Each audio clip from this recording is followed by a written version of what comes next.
आज है नवरात्रि का दूसरा दिन और ज्ञान की देवी माँ ब्रह्मचारिणी की पूजा इस दिन की जाती है। नवदुर्गा के दूसरे स्वरूप माँ ब्रह्मचारिणी की पूजा करने से ज्ञान वैराग्य की प्राप्ति होती है। शास्त्रों में माँ के हर एक रूप की पूजा विधि और कथा का बड़ा महत्व बताया गया है। माँ ब्रह्मचारिणी की कथा जीवन में कठिन क्षणों में भक्तों को सबल बना देती है। ब्रह्मचारिणी का अर्थ तप की चारिणी अर्थात तप का आचरण करने वाली देवी का ये स्वरूप ज्योतिर्मय और अत्यंत भव्य है। माँ के दाएं हाथ में जप की माला और बाएं हाथ में कमंडल धारण किए हुए हैं। इन देवी ने हिमालय के घर पुत्री रूप में जन्म लिया और नारद जी के उपदेश से भगवान शंकर को पति रूप में प्राप्त करने के लिए घोर तपस्या की। इस कठिन तपस्या के कारण ही इन्हें ब्रह्मचारिणी नाम से जाना गया।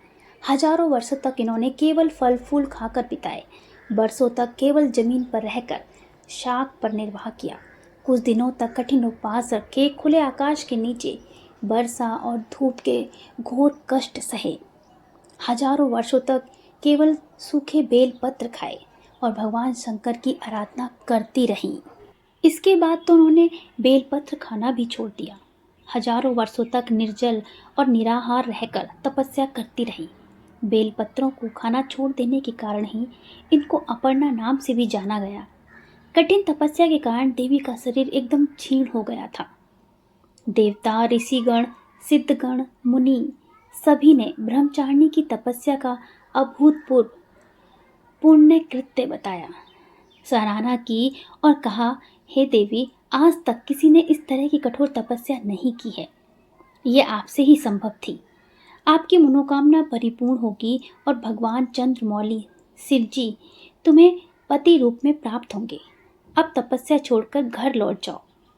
जल्द ही आपके पिता आपको लेने आ रहे हैं। लेकिन माँ ने तब तक तप समाप्त नहीं किया जब तक स्वयं शिव जी ने उन्हें साक्षात दर्शन नहीं दिए।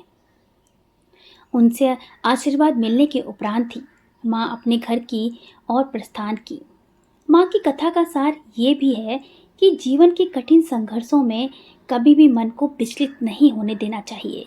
माँ ब्रह्मचारिणी देवी की कृपा से सर्व सिद्धि प्राप्त होती है। नवरात्रि के दूसरे दिन माँ ब्रह्मचारिणी की पूजा अर्चना होती है।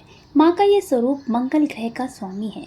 ब्रह्मचारिणी माँ की पूजा करने से लोगों की कुंडली में मंगली दोष का प्रभाव कम होता है, जातक निर्भय बन जाता है। जय माता दी।